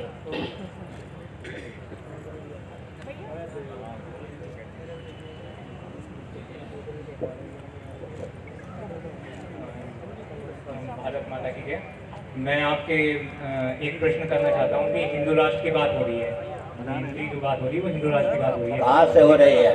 हमारे यहाँ से लहर चली तभी आप कर रहे हैं। लेकिन क्या कहते हैं, पारसियों ने जो हिंदुओं को चोर कहा कि हिंदू चोर होते थे, और जैसे हिमालय से ही और सिंधु से हिंदू, तो ये पारसियों ने कैसे हमें संबोधित करा चोर कह के बात है, जबकि क्या कहते हैं ये इतनी पुरानी, सबसे पुरानी संस्कृति है। अब निहंगों को भी ऐसी कहा गया कि निहंगों को भी क्या कहते हैं ये उन्होंने कहा काफिर। किसी के गाली देने पर किसी का कर्ष नहीं होता। हिंदकूट, हिंद सागर के पुराने हैं या नहीं? मेदिनी तंत्र में और बृहस्पति आगम में, ऋग्वेद में हिंदू शब्द का प्रयोग है। अगर कोई किसी को गाली दे देता है तो गाली को प्रमाण थोड़े मानते हैं। आगे गुरु महाराज जी के चरणों में कोटि कोटि नमन। मैं ये जानकारी लेना चाह रहा था, नैमिषारण्य तीर्थ जो है क्या सनातन धर्म का पहला तीर्थ स्थान है? तीर्थवर नैमिष विख्याता मन शत्रुपा की तपस्थली होने के कारण नैमिषारण्य को बहुत आदर दिया गया है, तीर्थों में श्रेष्ठ है। कुरुक्षेत्र का भी महत्व है, नैमिषारण्य का भी महत्व है, लेकिन तीर्थों में उत्कृष्ट है। तीर्थवर मन शत्रुपा की तपस्थली होने के कारण मन शत्रुपा की अभिव्यक्ति का वर्णन कहाँ है? बृहदारण्यक उपनिषद में। ब्रह्मा जी जिनको प्रजापति कहते हैं, उन्होंने अपने शरीर से मनु और शत्रुपा को अभिव्यक्त किया। शत्रुपा की संतान ही, मनु की संतान ही 84 लाख के प्राणी हैं। मन शत्रुपा की तपस्थली होने के कारण उसको बहुत महत्व दिया जाता है। आगे मैं नैमिषारण्य में 10 वर्षों तक रहा हूँ। गोमती के तट पर है, गंगा जी से भी प्राचीन अभिव्यक्ति गोमती है, गोमती के तट पर है और मन शत्रुपा की तपस्थली होने के कारण। और ब्रह्मा जी ने चक्र फेंका तो चक्र तीर्थ, वहाँ चक्र गिरा तो तपस्थली में अत्यंत उत्कृष्ट होने के कारण और पुराणों की अभिव्यक्ति का केंद्र होने के कारण, सूत सवनक संवाद का केंद्र होने के कारण नैमिषारण्य का बहुत महत्व है। आगे गुरुजी के चरणों में शत नमन। हाँ गुरुजी, आपके दर्शन मात्र से ऐसा आभास हो रहा है जैसे किसी तीर्थ यात्रागण को पल में गया है। सब मिलके बोले हर हर हर महादेव। गुरु जी मेरा प्रश्न है आपसे, अभी एक कांग्रेसी नेता सलमान खुर्शीद ने एक पुस्तक लिखी थी सनराइज ओवर अयोध्या, उसमें लिखा उन्होंने कि आज का हिंदुत्व हमारे साधु संतों के हिंदुत्व को किनारे करके और उसकी तुलना ISIS और बोको हराम से की, जिससे हमारी आस्था को बहुत ठेस पहुंच गया। गुरु जी इसमें आप क्या कहना चाहते हैं? समीक्षा मत करवाइए, आपका कोई प्रश्न हो तो कीजिए। आखिर साल नहीं जुटवाया जाता, कोई कुछ कहे उसकी समीक्षा हम करें। हमारे व्यक्तित्व पद का ध्यान रखते हुए आपका कोई प्रश्न हो तो अलग से कीजिए। आगे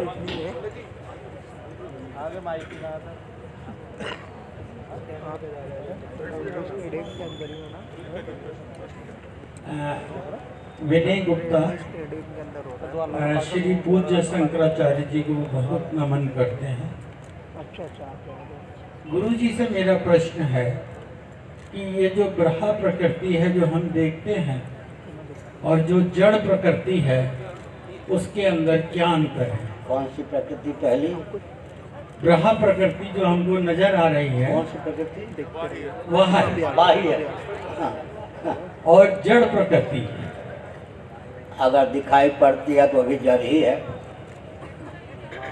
जो दिखाई पड़े उसका नाम जड़ है। आगे जैसे पृथ्वी, पानी, प्रकाश, पवन, आकाश, अहम तत्व, महतत्व, अव्यक्त को अष्टधा प्रकृति गीता के 13वें अध्याय में कहा गया।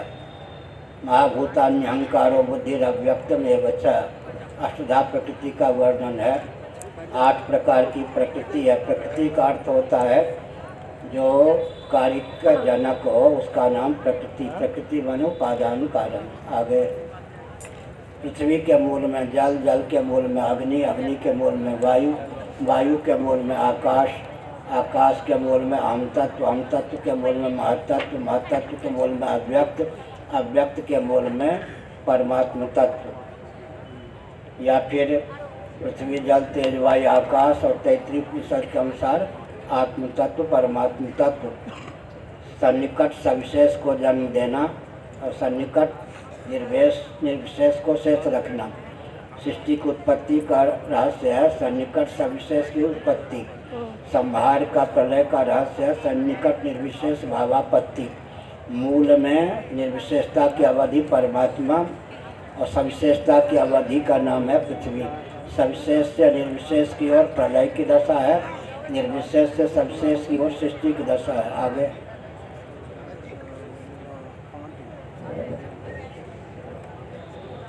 गुरु जी के चरणों में मेरा सादर नमन है। मैं डॉक्टर टीटी का नाम है, शिक्षिका हूँ हिंदी कॉलेज में। आपसे मेरा प्रश्न है कि अपनी सुविधा के अनुसार परंपराओं और नियमों का बदलाव आज स्त्री अपने परिवार में कर रही है, तो हमारे संस्कार जो हैं या हमारी सनातनी परंपरा कहीं विलुप्त होती जा रही है, जबकि स्त्री को संस्कार और सनातनी परंपरा का संवाहक माना गया है।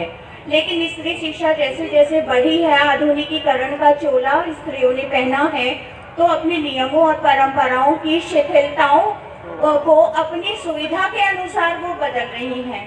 तो आप मेरी इस शंका का समाधान कीजिए, तो हमारे संस्कार और सनातनी परंपरा कैसे आगे जाएंगी, कैसे हम अपनी वंशावली को कुछ दे पाएंगे? जय श्री कृष्ण। शंका नहीं, आपने जो पहले कहा वो सिद्धांत है, उसका अनुपालन होना चाहिए।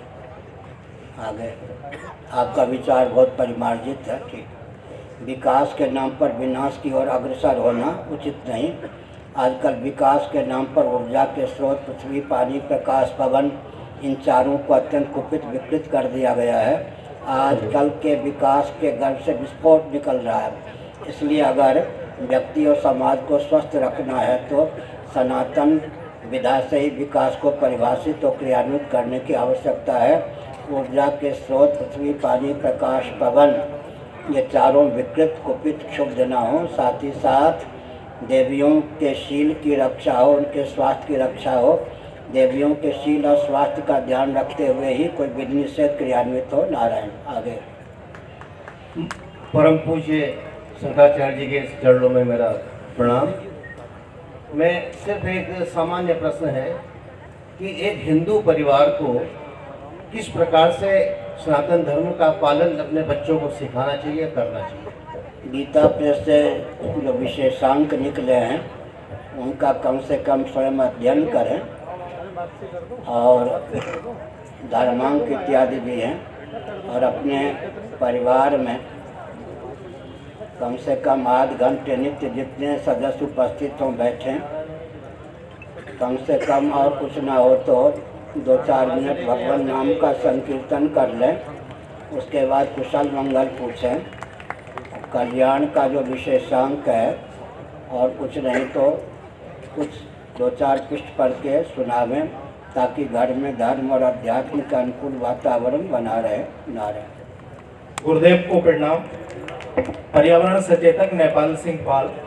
गुरुदेव, बहुत समय से हम देखते आ रहे हैं, लगभग 35-36 साल की उम्र हो गई, लेकिन ये सुना जाता है, अभी भी देख रहे हैं कि मंदिरों में लोग जाते हैं, उन्हें प्रवेश नहीं करने दिया जाता और मारपीट हो जाती है। दूसरी बात, हम देखते हैं पुजारी या संत, साधु संत हमारे जो है मंदिरों में रहते हैं और वो सनातन धर्म, वैदिक धर्म की रक्षा करते हैं और हमें बताते हैं, लेकिन उनके साथ भी ये अत्याचार होता है, उनकी जगह जगह हत्याएं हो रही हैं। तो उनके लिए क्या संदेश देना चाहेंगे जो ऐसा कर रहे हैं? ऐसा है कि उन्माद का समर्थन नहीं है, लेकिन गुड कंडक्ट, बैड कंडक्ट का ध्यान रखना आवश्यक है।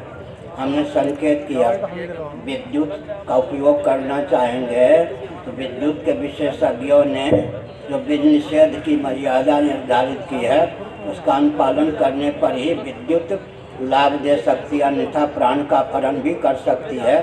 अगर फल चाहिए शास्त्र सम्मत तो विधा भी शास्त्र सम्मत, फल चाहिए लौकिक तो विधा भी लौकिक। विधि निषेध का अगर शास्त्र सम्मत विधि निषेध का पालन करेंगे तो शास्त्र सम्मत फल मिलेगा, लौकिक विधि निषेध का पालन करेंगे तो लौकिक फल मिलेगा।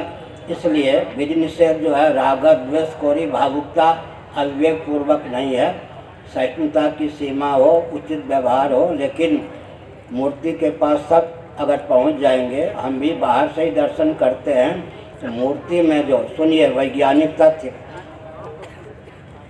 हर देश में व्यापक पृथ्वी, पानी, प्रकाश, पवन, आकाश में व्यापक जो परमात्मा तत्व है, मानसिक, तांत्रिक, यांत्रिक विधा से अर्चा विग्रह में उसको प्रकट किया जाता है।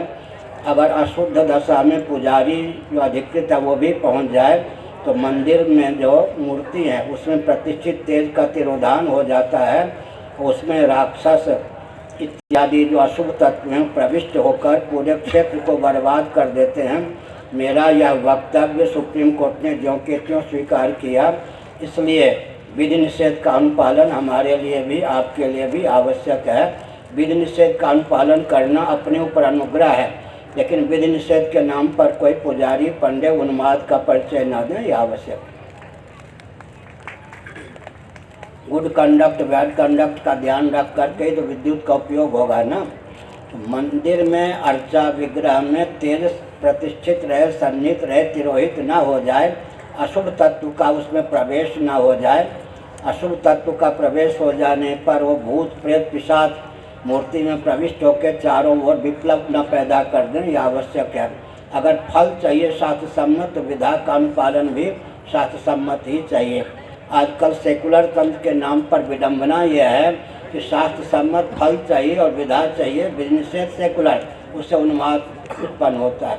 लौकिक फल चाहिए तो लौकिक विधि निषेध का पालन कीजिए, अगर शास्त्रीय फल चाहिए तो शास्त्रीय विधि निषेध का अनुपालन कीजिए, लेकिन अनुपालन करने और कराने में मानवोचित का ध्यान रखना आवश्यक है। आगे और ज्ञान भी आवश्यक है। हो गया और कुछ? ठीक है, आप पूछो जी, पूछो कौन है लाल वाले?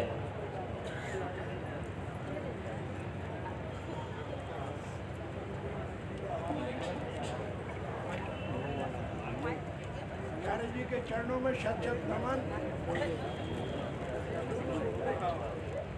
हिंदू धर्म में विवाह जो है वो कुंडली मिला के करना चाहिए, जन्म कुंडली या गुण कर्म स्वभाव मिलाकर। कुंडली मिलाने के नाम पर दोनों वृद्ध न हो जाएं, इसका ध्यान रखें। एक व्यक्ति कुंडली मिलाते रहे, अंत में क्या हुआ, वो विवाह के योग्य अवस्था ही नहीं रही। और कुंडली मिलाने के नाम पर विवाह से वंचित न रह जाएं, लेकिन कुंडली का उपहास न करें, उसका भी अपने स्थान पर महत्व है। आगे कुंडली कौन सी कुंडली होगी? जन्म जब माँ के गर्भ में आया या जब उसने यहाँ बाहर जन्म लिया? आपके घर में वही कुंडली होगी जिसको आप निर्णय देंगे।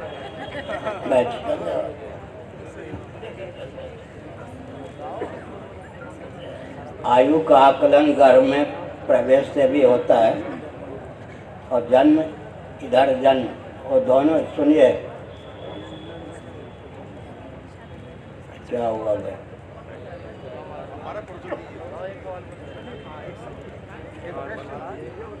सुनिए, पंचाग्नि विद्या, कौन पूछे? पंचाग्नि विद्या का वर्णन उपनिषदों में है। पंचाग्नि विद्या, ये जीव जो है वैराग्य के लिए कहा गया 5 प्रकार की आग में झोंका जाता है। अगर कोई स्वर्ग में है, पुण्य का क्षय हो गया तो मेघमंडल में झोंका जाएगा, फिर वर्षा में, उसके बाद पृथ्वी रूप आग में, उसके बाद पिता रूप आग में, फिर माता रूप आग में, तब जन्म होगा। पंचाग्नि विद्या, इसलिए माँ के गर्भ से जब प्रकट हो गए उसके आधार पर फिर जन्म कुंडली का निर्माण होता है। माँ के पिता के घर में कब प्रविष्ट हुए, माता के घर में कब प्रविष्ट हुए, इसका आकलन तो आजकल कठिन है, इसलिए जिस क्षण जन्म हुआ उसके आधार पर कुंडली बनाई जाती है।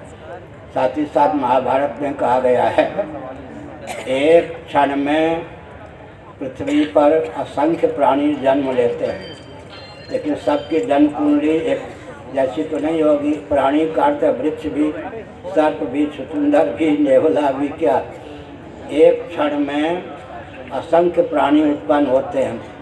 सबके जन्म कुंडली एक जैसी तो नहीं होगी। देश का, काल का कई प्रभाव पड़ता है, साधक बाधक भाव होते हैं, लेकिन ज्योतिष के आधार पर जन्मपत्री बनती है तो कामयाब होती है, उसमें कोई संदेह नहीं।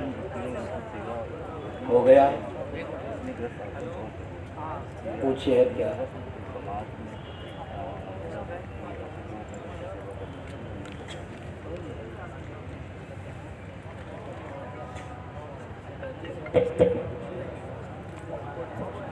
प्रणाम आदरणीय गुरुजी, मेरा सवाल ये है कि हमारे देश की आबादी 1 अरब 30 करोड़ है।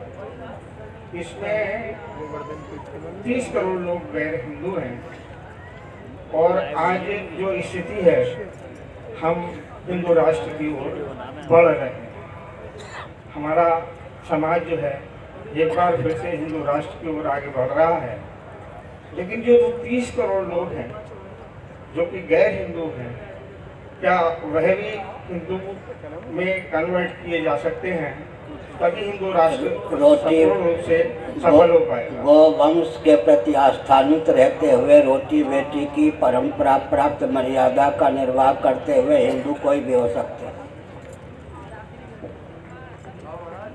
गोवंश के प्रति सम्मान रखते हुए रोटी बेटी की मर्यादा परंपरा प्राप्त विधा से निर्वाह करते हुए कोई भी हिंदू हो सकते हैं, क्योंकि सबके पूर्वज का नाम सनातनी वैदिक आर्य हिंदू है।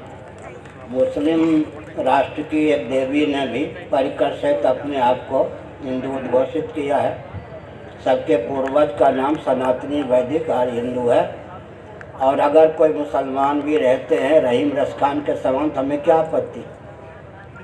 रहीम रसखान के समान कोई मुसलमान भी रहते हैं तो हमें क्या आपत्ति है? बहुत अच्छी बात। मानवोचित शील की सीमा में व्यवहार करना तो मनुष्य मात्र का कर्तव्य है, दायित्व है।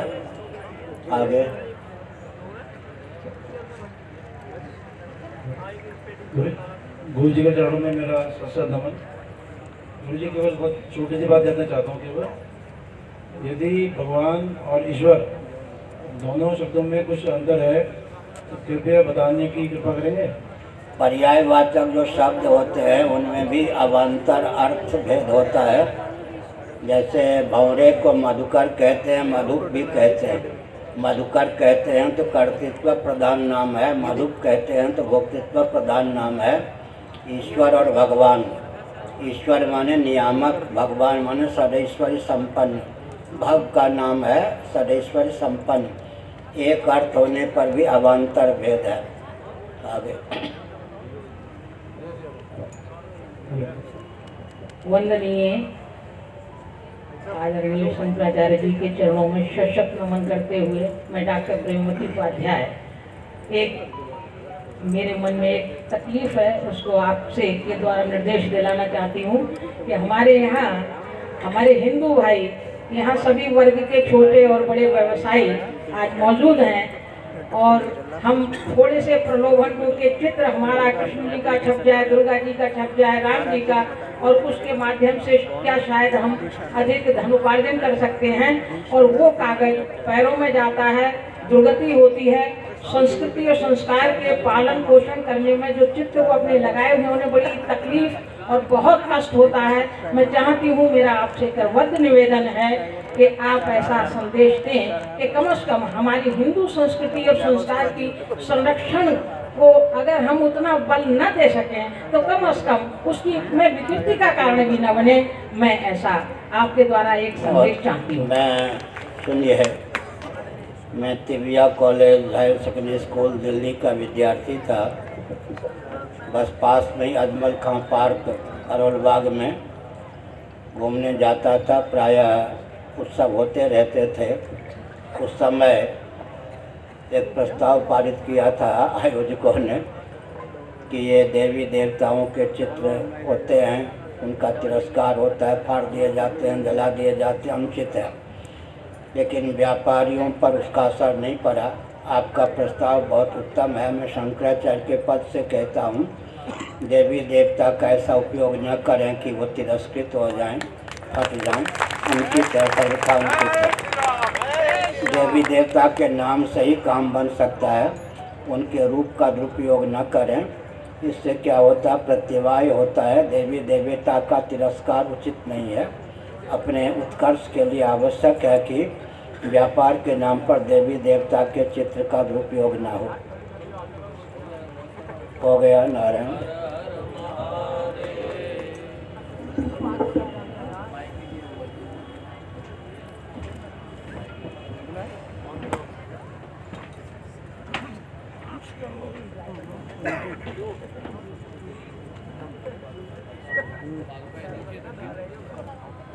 जय जगन्नाथ जी।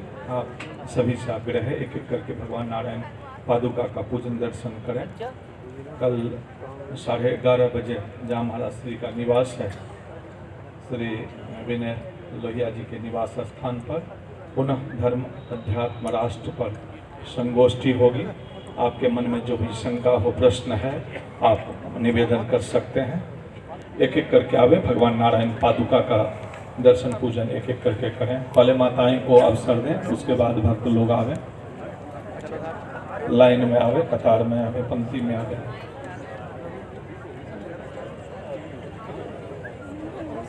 आपके मन में बहुत सारे प्रश्न ऐसे होंगे तो YouTube पर गोवर्धन मठ पुरी लिखेंगे तो लगभग 3000 प्रश्नों के जवाब मिल जाएंगे। महाराज श्री इसरो में, भाभा में, DRDO में, सुप्रीम कोर्ट में, हाई कोर्ट में, या वर्ल्ड के अलग अलग विद्वानों के जो शंका समाधान किए हैं या उनके प्रवचन हैं, वो आपको मिल जाएगा। YouTube पर गोवर्धन मठ पुरी लिखें। ये चल रहा है। आप सभी से आग्रह एक एक करके लाइन बना ले, लाइन बना ले, सबको मौका दे भगवान नारायण पादुका का दर्शन करने के लिए। कर दो।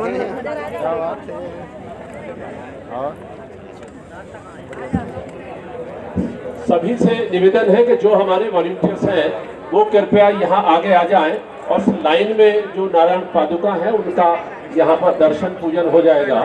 भीड़ अगर रहेगी तो निश्चित तौर पर हम कोई कार्य नहीं कर पाएंगे, इसलिए सारे वॉलंटियर यहाँ आ जाएं और लाइन से एक तरफ से दर्शन करके दूसरी तरफ को निकल जाएं।